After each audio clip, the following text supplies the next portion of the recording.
Random House Audiobooks presents An Album of Memories, Personal Histories from the Greatest Generation by Tom Brokaw. Read for you by Tom Brokaw and a full cast.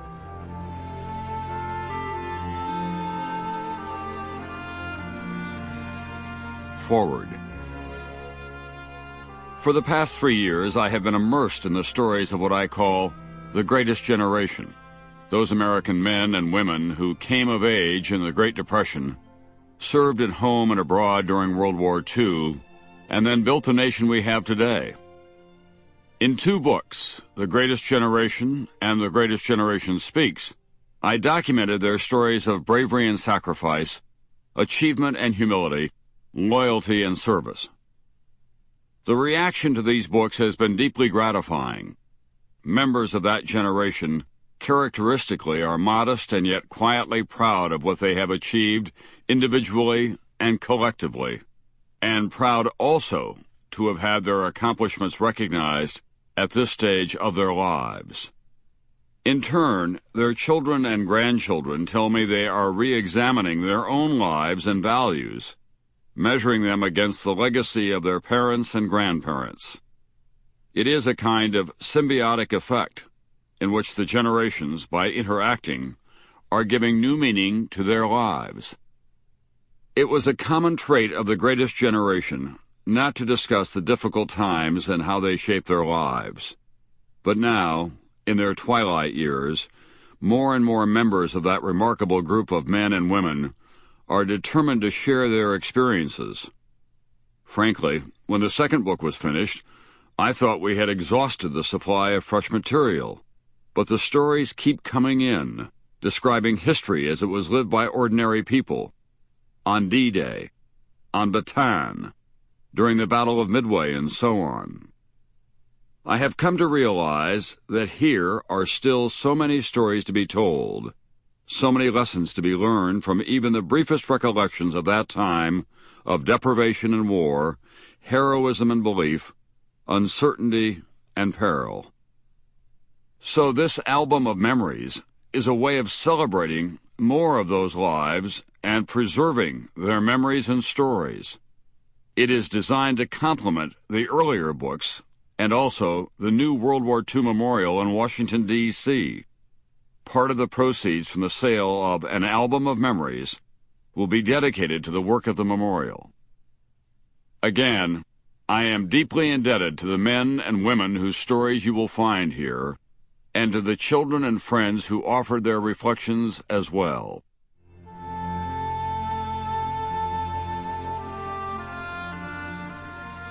Part 1. From the Depression to Pearl Harbor. Between 1929 and the end of World War II in 1945, the world was in economic, political, military, and cultural turmoil on a scale unprecedented in recorded history. Earlier periods of great disruption brought on by the ambitions of the Roman Empire, or Genghis Khan, the bubonic plague in Europe, or the changing of a dynasty in China were largely regional events. But by the third decade of the 20th century, air and sea transportation, communications technology, the telephone and radio, and trade had made the world a much smaller place, where regional events had global ramifications. As the United States would learn in painful and costly fashion, the presence of 2 great oceans, East and West, did not insulate America from the ravages of economic chaos, the cruelty of nature, and the winds of far-off wars. The American stock market collapse in 1929 was the beginning of a radical change of fortune for the United States, and it coincided with the rise of sinister political forces in the heart of Europe and in Asia. In Europe, Adolf Hitler was plotting to take over Germany with his National Socialist Party, the Nazis. In Asia, Japan was preparing to extend its political and military ambitions well beyond that tiny island nation. To the average American, however, those distant developments were of little consequence when measured against the frightening state of the U.S. economy. The numbers were staggering. In 3 years, stocks lost 80% of their value.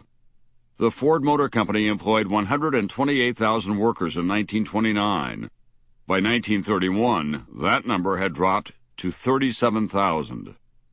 American farmers who had sold a bushel of corn for 77 cents in 1929 were getting only 32 cents a bushel by 1932. By then, the American economy was in a free fall. The sad effect was a plague of unemployment, bankruptcy, foreclosure, and broken dreams, from Wall Street to Main Street and beyond. Zelpha Simmons writes about the hardships her family faced during those years. Just a teenager at the time, Simmons took a full-time job as a bookkeeper, earning $15 a week. The only wage earner for a family of 5, her family, quote, made it with a milk cow, garden, and chickens, and hard work. A patrician confined to a wheelchair, Franklin Delano Roosevelt won the 1932 Democratic presidential nomination to run against the incumbent Herbert Hoover, a brilliant engineer who had had a distinguished career in public service and in the private sector before he entered the White House just in time for the calamities that led to the Great Depression. As FDR was awaiting his inauguration in 1933, Hitler was sworn in as Chancellor of the German Republic. In the United States, small and large banks were collapsing. In his inaugural address on March 4, 1933, the new president assured a national radio audience, "The only thing we have to fear is fear itself." Given what was to come, it was an especially bold and inspirational affirmation of the new leadership in the White House. When President Roosevelt set out to rebuild the American spirit and economy with what he promised was a New Deal, he could not ignore the ominous developments in Europe and Asia. As the 1930s wore on, tensions rose around the globe. The inability of the League of Nations to respond to the Japanese occupation of Manchuria in 1931 weakened the organization. The League ordered Japan to withdraw from Manchuria in 1933. Instead, Japan withdrew from the League. In 1933, Germany withdrew from a disarmament conference, then from the League itself. By 1934, Austrian Nazis seemed poised to reconnect Germany and Austria. On July 25, the Austrian Prime Minister, Engelbert Dollfuss, was assassinated by Austrian Nazis. Italy, not yet a German ally, rushed its troops to the Austrian border, and a show of force prevented the Union. In 1935, Hitler began to rebuild the German Army, Navy, and Air Force.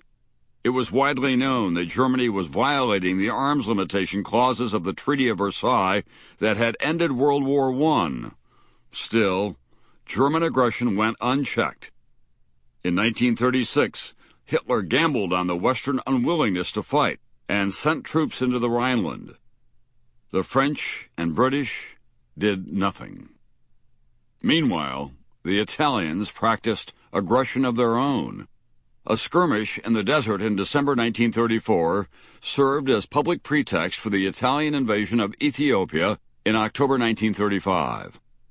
The League of Nations responded by prohibiting the sale of war materials to Italy, and while most countries went along with the embargo and it caused some hardship, the war did not stop. Oil, the most important item of all, had been left off the list of embargoed items. Ethiopia was defeated in 1936 and combined with Italian Somaliland and Eritrea into an Italian East African empire. Spain, too, proved to be a flashpoint. In 1936, a group of military men led by Francisco Franco mounted an insurrection against a legally elected Republican government, and the country descended into a civil war that would cost more than 500,000 lives. In Great Britain, Winston Churchill, deep in the political wilderness, was increasingly alarmed and characteristically pugnacious in his warnings to the English government. He was ignored. Then, in a rapid succession of events, the situation deteriorated. Sample complete. Ready to continue?